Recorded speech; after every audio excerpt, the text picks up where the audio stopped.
Good morning, Parag. Good morning. Congratulations on your achievement. Today we will like to hear about your experience and your journey. So let's start by introducing yourself and your background. Okay. So first of all, my name is Parag Joshi. I'm brought in Pune आणि basically मेरा native जो है वो वडगांव मावल है, तो तलेगांव के नज़दीक है. In school days I was a weight lifting champion from my 7th standard to 12th standard for the national continuously for 6-7 years.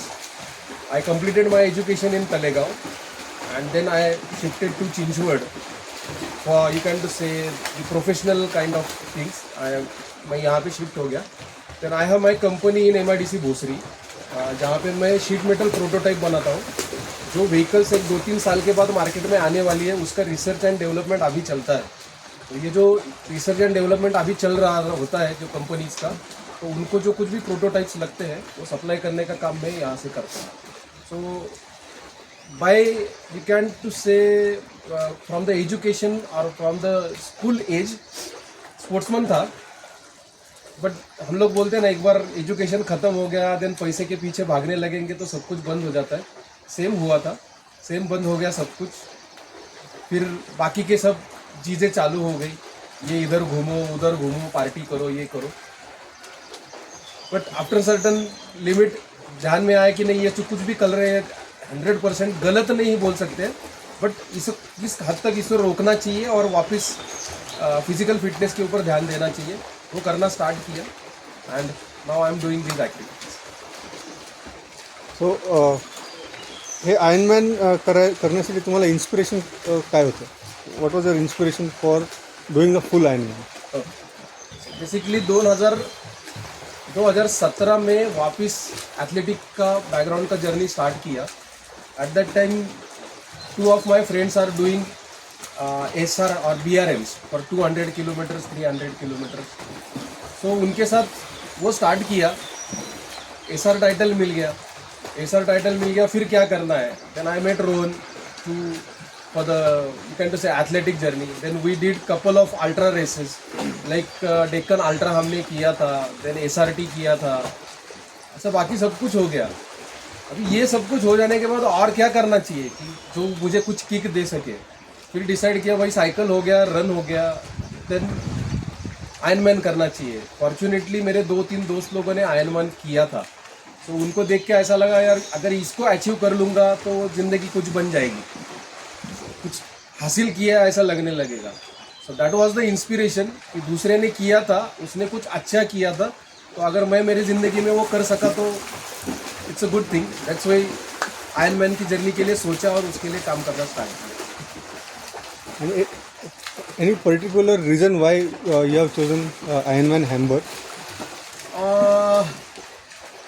I will like to say you कि most of us, I don't know how many of yours are swimmer from your childhood, but most of the time हम लोग बचपन में कभी swim नहीं करते. तो मैंने भी बचपन में स्विम नहीं किया था.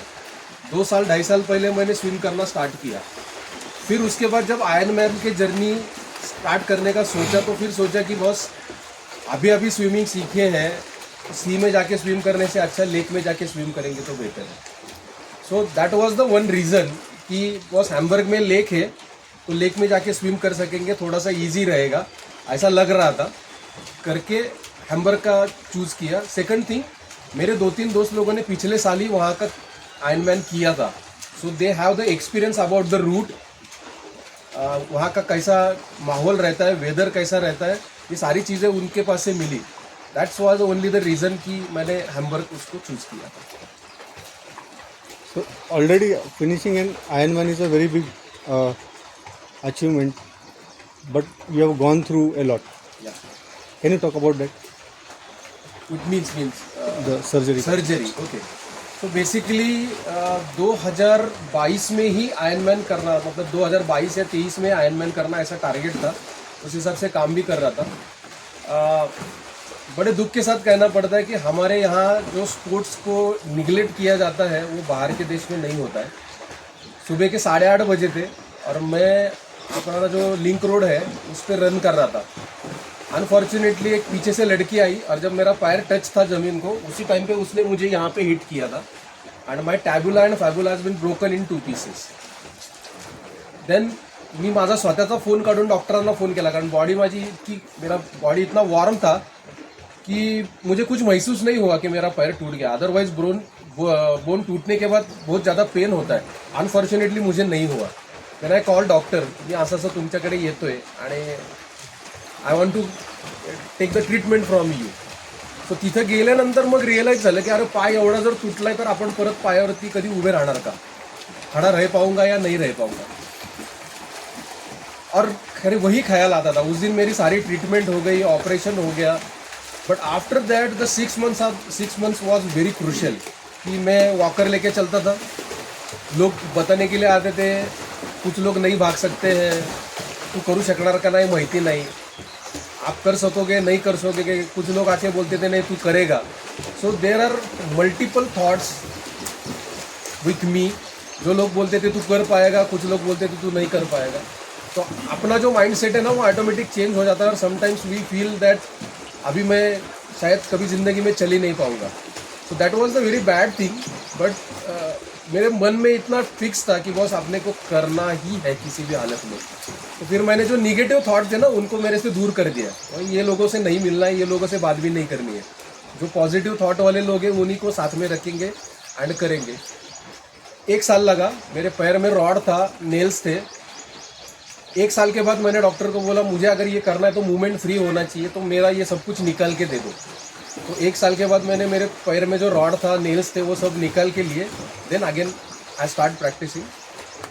बट अपने दिमाग में होना चाहिए कि मुझे करना है, तो दुनिया की कोई ताकत हमें रोक नहीं सकती.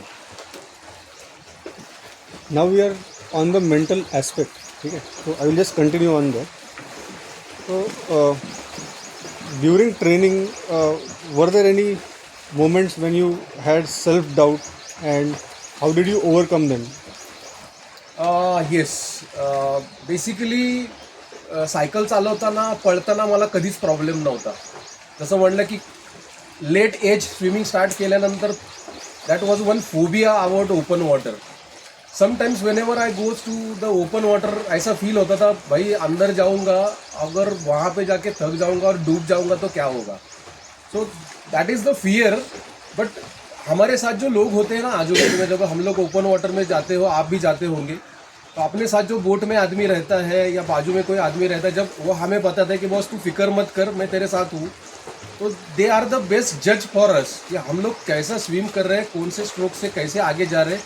ये फील हमसे ज़्यादा उन लोगों को होता है या अपने कोच को होता है.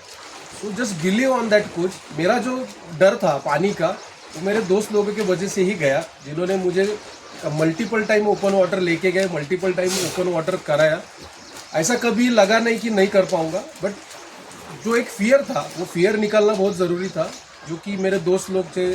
सतीश शिंदे है, सचिन नेमाड़े है, माय कोच वैभव ठोमरे है, सचिन वाकड़कर करके जो हमारे दोस्त थे, जो कभी उनका खुद का इव्हेंट नहीं था बट फिर भी मेरे साथ बोट में बैठ के बोलते थे सर तुम्ही जर कंटिन्यू पोहलात ना तर तुम्ही 1.5 तासातच बाहेर याल. So he was that much confident on me, but मुझे कॉन्फिडेंस नहीं था. सो इसी तरह से जो फियर था उसमें से बाहर आए बिकॉज ऑफ दीज पीपल्स. आणि रेस डेच्या दिवशी तुमचा जो माइंडसेट होता त्याच्यासाठी आदल्या दिवशी काय प्रिपरेशन केली होती स्पेसिफिक?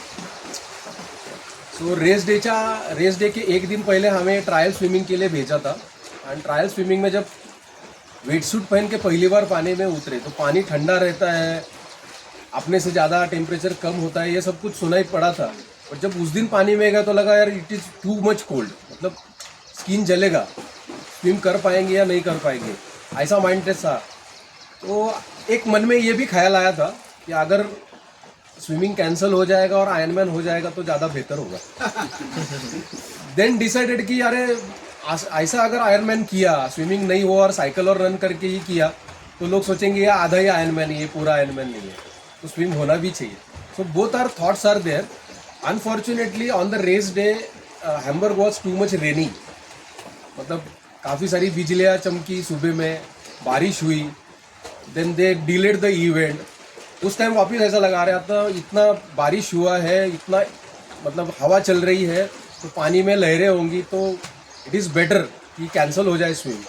तो ये माइंडसेट था। बट अल्टीमेटली जो दूसरा थॉट रहता है ना, मतलब मैं हमेशा कहता हूँ, मेरे लड़के को भी कहता हूँ, बाकी के लोगों को, हमारे मन में मतलब बॉडी में दो थॉट होते हैं। एक थॉट होता है जो यहाँ से आता है, जो मन का होता है, और एक थॉट होता है जो यहाँ से आता है, जो बुद्धि का होता है। तो इसका सुनना चाहिए। तो मैंने फिर इसको बताया कि बस तुझे अगर आयरनमैन करना है पूरा, तो तुझे स्विम ही करना होगा, और स्विम करेगा तो ही तू पूरा आयरनमैन हो जाएगा। So that is only the way कि हम लोग खुद के ऊपर कैसा काम करें, क्योंकि दिल तो हमारा हमेशा निगेटिव ही बताएगा। करूँ मत कर, उससे क्या होगा, नहीं करेगा तो क्या होगा, ये बताएगा। तो उसका कभी सुनना नहीं चाहिए, यहाँ से सुनना चाहिए। अगर यहाँ से सुन के करेंगे तो किसी भी फियर के ऊपर हम लोग, मतलब किसी भी फियर को तोड़ के आगे जा सकते हैं।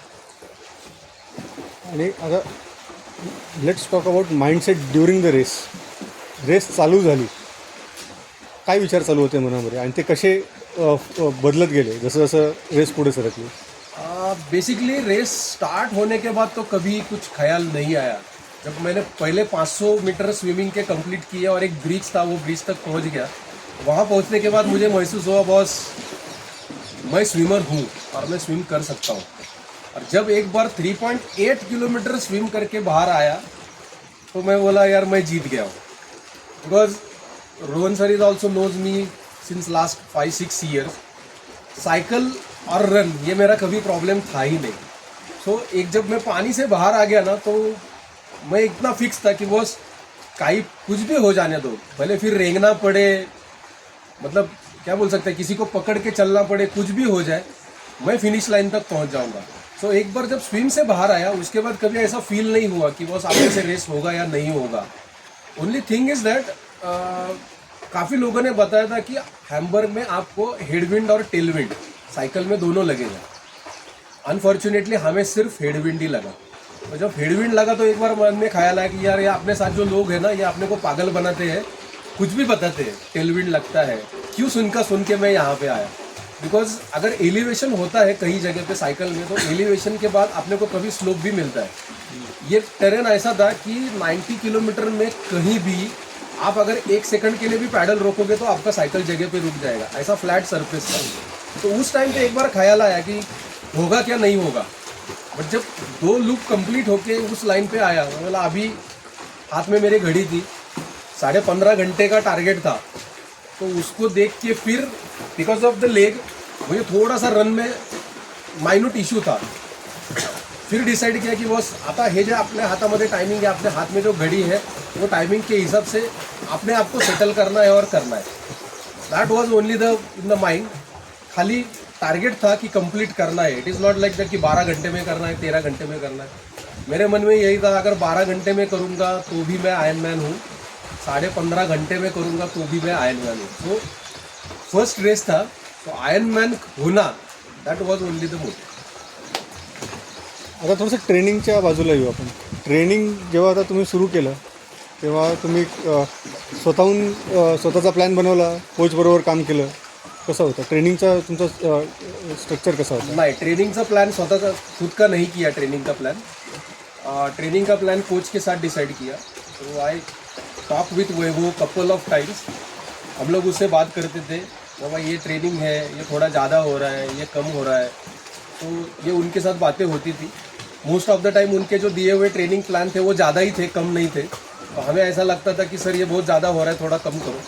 उन्होंने बताया नहीं, मैंने जो आप लोगों को दिया है वो सही है, आपको उसके ऊपर ही काम करना है। तो मैं कहना चाहूँगा कि अगर किसी को कभी कुछ करना है तो कोच चाहिए। जो कोच आपको बताएगा उसी के हिसाब से काम करना चाहिए। अगर उसने बोला कि आज 500 मीटर के लैप्स मारो 10, तो उसके ऊपर ट्रस्ट करना चाहिए। उसे मालूम है कि आपको आप में क्या कमी है, आप में क्या ज़्यादा है, तो उसके मुताबिक आपका कोच आपको मोल्ड करने का कोशिश करता है। So try to listen your coach and just trust on him. How was your training structure in short? Weekly training कसं असायचं? वीकली ट्रेनिंग में most of the time duathlon type workout रहते थे, जिसमें एक दिन साइकिल और रन रहता था, दूसरे दिन स्विम रहता था। एंड हमारा जो मेन स्ट्रक्चर्ड वर्कआउट था, जो कि सबसे बड़ा वर्कआउट हुआ करता था, जो कि सैटरडे और संडे में हुआ करता था, जिसमें एक दिन हम लोग साइकिल और रन करते थे, दूसरे दिन स्विम और साइकिल करते थे। तो ओवरऑल जो स्ट्रक्चर दिया था उसको प्रॉपर प्लान करके दिया था, जिसमें FTP से लेके VO2 मैक्स तक जो कुछ भी आपके ट्रेनिंग में इंक्लूड होना चाहिए वो सब कुछ स्ट्रक्चर्ड दिया था। And most of all big workouts are on Saturday and Sunday.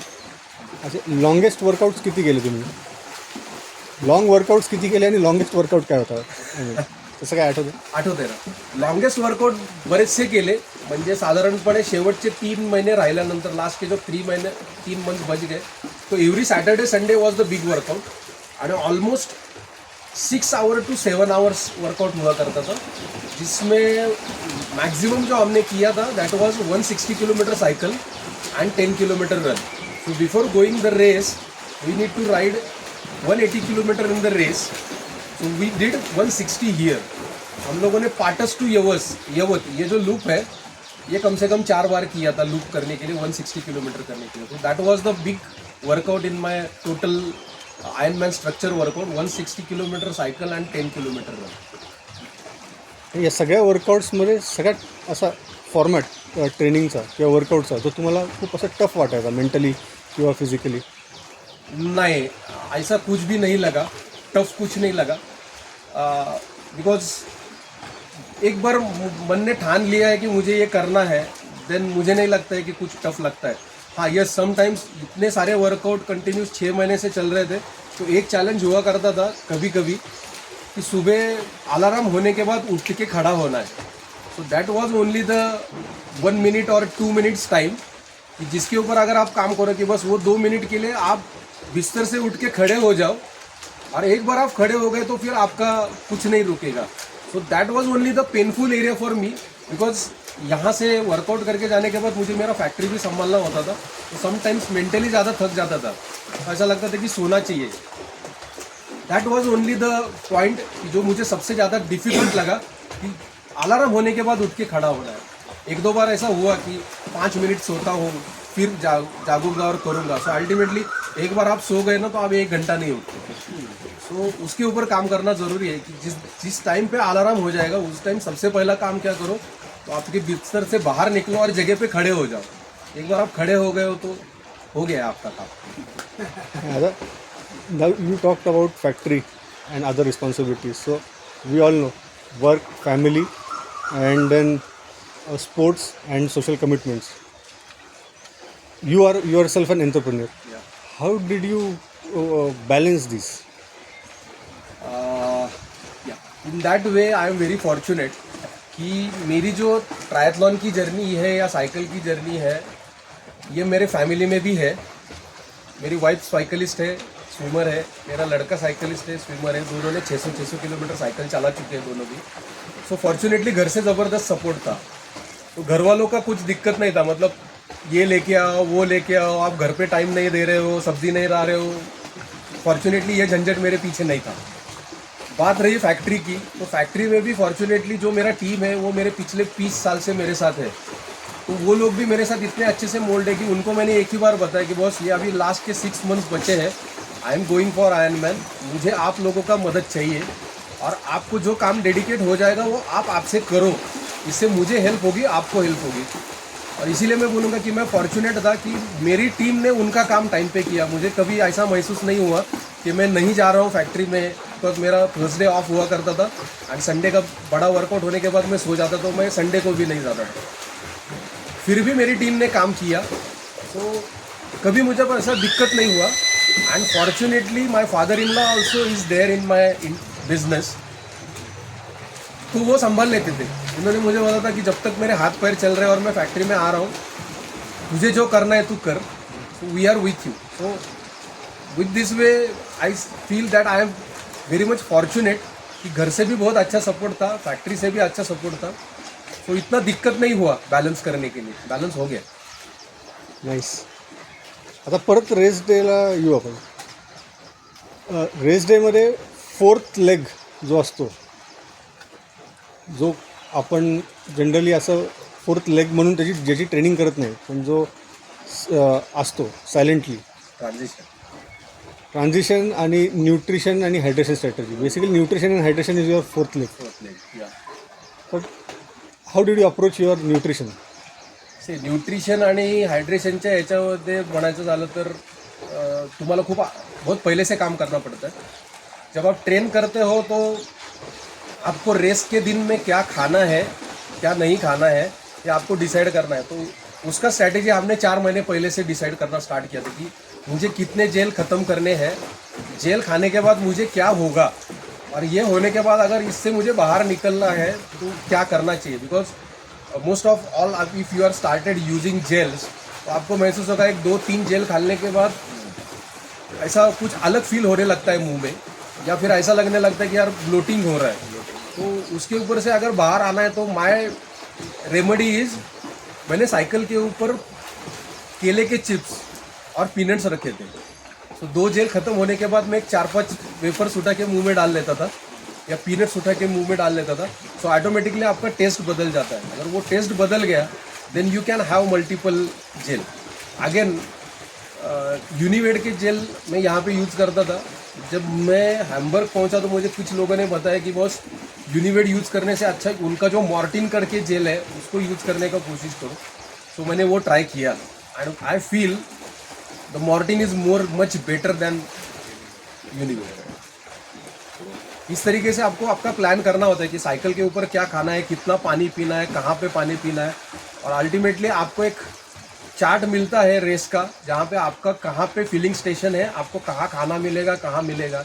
तो उसके हिसाब से आपका जो प्रिपरेशन है साइकिल के ऊपर उस पॉइंट तक पहुँचने का, तो आपको डिसाइड करके आपके साइकिल के ऊपर कैरी करना है. रन में आपके पाउच में कैरी करना है. आता परत एकदा आपण रेसच्या थोडंसं मागे जाऊ. टेपर फेस जेव्हा चालू असतो तेव्हा तुमचं इंटेन्सिटी हाय असते पण व्हॉल्यूम कमी होतो, पण तुमचं सायकोलॉजिकल स्टेट जो आहे तो बरंच त्याच्यामध्ये मजा चालू असते. तर त्याच्याबद्दल तुम्ही काय सांगाल? जब टेपर स्टार्ट हो जाता है ना तो ऐसा लगने लगता है कि बस अभी ट्रेनिंग हो गया है and taper is going on. तो वो टाइम पे ऐसा लगता है कि इतना ट्रेनिंग हो गया है, टेपर चल रहा है. तो मैंने 3-4 बार वैभव सर से भी पूछा था कि सर ये टेपर करना ज़रूरी है क्या. उससे अच्छा मैं सो जाता हूँ. I will try to recover myself. But वो टेपर होना ज़रूरी है, अदरवाइज आपके पैर या बॉडी लॉक होना स्टार्ट हो जाती है. Because you trend a lot before, और आप टेपर के टाइम पे अगर हम लोगों ने कुछ भी नहीं किया तो प्रॉब्लम हो जाता है. बट येस, वो फेज से मैं गया. अभी लगता था कि बस टेपर है तो बस हो गया, अभी नहीं चाहिए वर्कआउट, और अभी डायरेक्ट रेस हो जाने दो, और रेस ख़त्म हो जाने के बाद ही जो कुछ भी करना है वो करेंगे. बट टेपर जब स्टार्ट होता है ना तो माइंडसेट काफ़ी चेंज हो जाता है. समझ में नहीं आता है एग्जैक्टली क्या करना है. तो आई विल लाइक टू से कि ट्रेनिंग में सबसे ज़्यादा क्रिटिकल टाइम टेपर वाले वर्कआउट ही होते हैं, जिसमें हम लोग समझ नहीं पाते कि करना क्या है, बट वो करने ज़रूरी होते हैं. और most of the time we try to skip that workout. हमने भी किए कुछ, फिर उसके बाद कोच ने बहुत बोला भी कि क्या कर रहे हो, ये क्यों दिया है आप लोगों को. तो थोड़ा सा वो माइंडसेट चेंज हो है. आता नेक्स्ट जे आहे ना, मला असं विचारायचं आहे की स्टार्ट लाईनला जेव्हा तुम्ही उभे होता आणि जेव्हा few moments before what was your mindset, आणि the moment when you saw the red carpet की आता समोर finish line, what was the difference and what were the emotions? जैसे मैंने पहले बताया कि एक माइंड में ख्याल था कि अगर स्विमिंग कैंसिल हो जाएगा तो ज़्यादा बेटर होगा, तो इजी हो जाएगा. बट ऐसा नहीं हुआ. बट जिस दिन ये सब कुछ करने के बाद जब हम लोग लाइन पे पहुंच जाते हैं ना, तो आयरन मैन की जो वहाँ की लोकल अथॉरिटी बॉडी रहती है ना, वो आपको चीयर करने के लिए काफ़ी सारे सॉन्ग्स, यू कैन कुछ मोटिवेशनल वर्ड्स वो बोलते रहते हैं.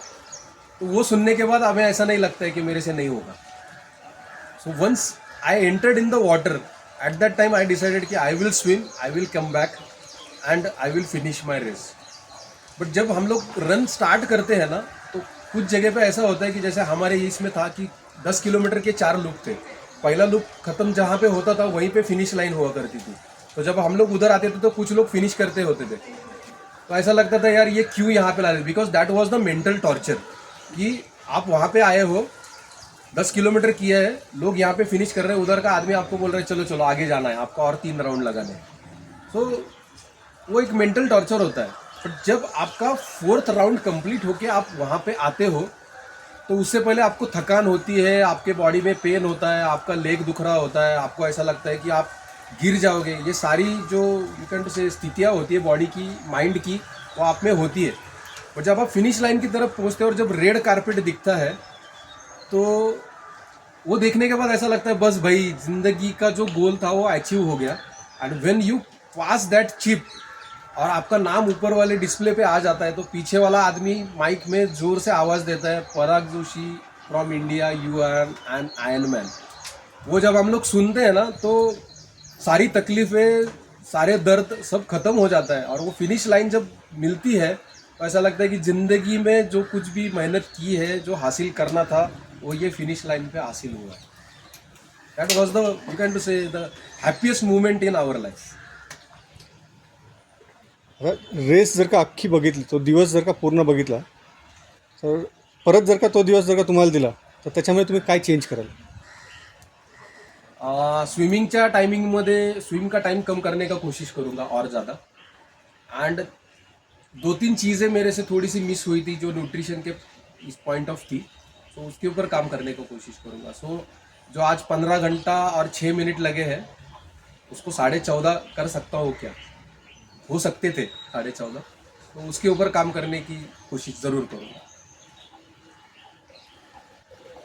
जर का तुम्हाला नवीन जे ॲस्पिरंट्स आहेत त्यांना काही असा सल्ला द्यायचा असेल, तर तुम्ही काय सल्ला द्याल? जो लोग नया आयरनमैन करने वाले या कुछ भी ट्रेनिंग करने वाले, क्योंकि हर एक आदमी आयरनमैन करेगा ऐसा नहीं है, कोई साइकिल में कुछ करेगा, कुछ रन में करेगा. सो आई विल लाइक टू से just trust on your coach. जो आपका कोच आपको बताएगा उसको फॉलो करो. एंड जब आप किसी भी रेस के, आप साइकिल के रेस में हो या ट्रायथलॉन के रेस में हो या और किसी रेस में हो, जब आप एक सर्टन पिक पे चले जाते हो ना, देन यू विल फाइल multiple peoples around you. They will try to guide you with the different way. ये मत करो, ये करो, ऐसा मत करो, ये करो. So listen to your mind, listen to your coach. और कुछ लोग ऐसे भी आपके आउटसाइड में मिलते हैं आपको, जो आपको बताएंगे आपसे नहीं होगा. Because sometimes if you are swimming with the pace of 2.5, तो कुछ लोग आके आपको बोलेंगे अरे 2 का पेस हो जाएगा तो ही तेरे से बनेगा. Don't trust on this guys, just trust on your self. क्योंकि लोग जो होते हैं ना, वो आपको जज नहीं कर पाते, आपको अपने आप को जज करना है. So just trust on your self. And आपके आजू बाजू में ऐसे लोगों को बिल्कुल मत रखो जो आपको निगेटिव थॉट देंगे, तेरे से नहीं होगा, तू नहीं कर पाएगा. वही ऐसे लोगों की अपने को ज़रूरत है नहीं. अपने को उन लोगों की ज़रूरत है जो आपको बताएंगे भाई तू कर, क्या हो जाएगा, 13 घंटे से 13.5 लगेंगे, 13.5 से 14 लगेंगे, पर तू कर पाएगा. So we need to keep positive peoples around us, then only we will succeed. आता रेस नंतरनं तुमचं काय गोल आहे? रेस पूर्ण कंप्लीट घ्यायची आहे का दुसरा गोलचं प्लॅनिंग करायचं? काय करताय सध्या? नहीं, अजून और 1-2 रेस ऐसा करने का अभी तो दिमाग में है. ये ट्रेनिंग खत्म नहीं हुई है, अभी तो शुरुआत हुई है. बिकॉज अभी 15 घंटा 6 मिनट है, तो उसको 14 कर सकते हैं क्या, 13 कर सकते हैं क्या, उसके ऊपर काम ज़रूर करूँगा. बट बंद नहीं करूँगा कुछ भी. 14 आवर्स इज ऑलवेज पॉसिबल. वो तो अभी भी पॉसिबल था. आज भी पॉसिबल था. I strongly believe that. Yes. तो final questions. Ironman journey को 3 वर्ड्स में अगर आपको बोलना है तो कैसे बोलेंगे? 3 words. 3 words in Ironman journey. So, discipline, training, and nutrition. If these 3 things are with you, then you are an Ironman. आणि लास्ट क्वेश्चन. अख्ख्या जर्नीमध्ये एक गोष्ट जी तुम्ही स्वतःहून रिअलाईज केली, जी कुठल्या ट्रेनिंगमध्ये नाही आहे, जी कुठल्या मित्रांनी नाही सांगितली, जे कुठल्या कोचनी नाही सांगितली, no mentors, it was your self realisation. स्विमिंगमध्ये स्विम करून बाहेर येताना, आपण जेव्हा स्विम करतो आणि आपण पोहायला लागतो, जेव्हा आपण असं म्हणू की 500 मीटर पोहायची कॅपॅसिटी होते, त्यावेळेला 500 मीटर पोहल्यानंतर सुद्धा तुम्ही त्याच्यापेक्षा जास्त पोहू शकता. ती कॅपॅसिटी तुमच्या आतमध्ये असते, पण ती आपण कधी आपल्याला रिअलाईज होऊच देत नाही. सो ती रिअलाईज होऊ द्यायला पाहिजे. जसं मी पोहलवतो किती, तर मी मॅक्स 2 किलोमीटर 3 किलोमीटरपर्यंत पोहलवतो, पण 3.8 नव्हतो पोहलो. पण ज्या दिवशी मी तिथून 3.8 त्या लेकमधनं पोहून बाहेर आलो, तिकडनं आल्यानंतर असं वाटलं की आता मी जगाच्या पाठीवर कुठेही पोहू शकतो. सो हे माझं मला रिअलाइज झालं की मतलब डर के ऊपर अगर हम लोग जाके काम करेंगे तो हम लोग ज़्यादा सक्सेसफुल हो पाएंगे. तो यही उस दिन के रेस के स्विमिंग से मुझे मिला था. डर के आगे जीत है. डर के आगे जीत. तर एक मला आपल्या ट्रेनिंगच्या दिवसांमधली एक गोष्ट आठवती आहे जी मी मुद्दाम रेकॉर्ड करतो आहे. आयर्नमॅन झाल्यानंतर जे कुठलं पहिलं आयर्नमॅनचं मेडल असेल ते घेऊन कैलासवारीला जायचं, कैलास परिक्रमा पूर्ण करायची हे आपल्याला ठरलं होतं. येस. त्याच्याबद्दल जरूर प्लॅन करा, ते विसरू नका, आपण एकत्र जाऊ. नाही, बेसिकली कैलास मानसरोवरला मी ऑलरेडी एकदा जाऊन आलोय आणि त्यावेळेला माझ्या असं मनामध्ये इच्छा होती आणि मी हे बोलून पण दाखवलं होतं की जर मी पहिलं आयर्नमॅन केलं तर मी माझं मेडल घेऊन परत कैलासला जाईल आणि कैलासला जे पर्वत आहे त्याला चरण स्पर्श करता येतो, तिथं मला माझं मेडल टेकवून परत आणायचं. सो जसं म्हणतो ना की एक आयर्नमॅन होण्याचं एक स्वप्न होतं, तसं कैलासला जाऊन माझं मेडल त्या चरणांना ठेवायची एक जबरदस्त इच्छा आहे. त्या दृष्टीने काम चालू आहे. यावर्षी झालं तर यावर्षी, कारण याच वर्षी परत म्हणजे मी ज्या वेळेला गेलो होतो त्यावेळेला जी कैलासमान यात्रा बंद झाली ती याच वर्षी चालू झाली. तर यावर्षी झालं तर यावर्षी, नाही झालं तर पुढच्या वर्षी 100% जाणार. त्यावेळेला जसं रोहन सर म्हणले होते की ते येणार आहेत, तसं निलेश पण म्हणला होता मी येणारे गोळवे. येणार सगळे, आम्ही येणार. सगळे येणार तर सगळे जाणार. 100% जाणार. थँक्यू पराग, तुम्ही आमच्या निमंत्रणाला आदर दिला, तुम्ही आलात. असंच अचिव्हमेंट करत राहा आणि परत परत या, कारण की आपल्याकडे बोलण्यासारखं बरेच इव्हेंट्स आहेत. Yes. SRT आहे, DC आहे. हो, आपण इन कमिंग फ्युचर परत भेटू. नक्की. थँक्यू. थँक्यू.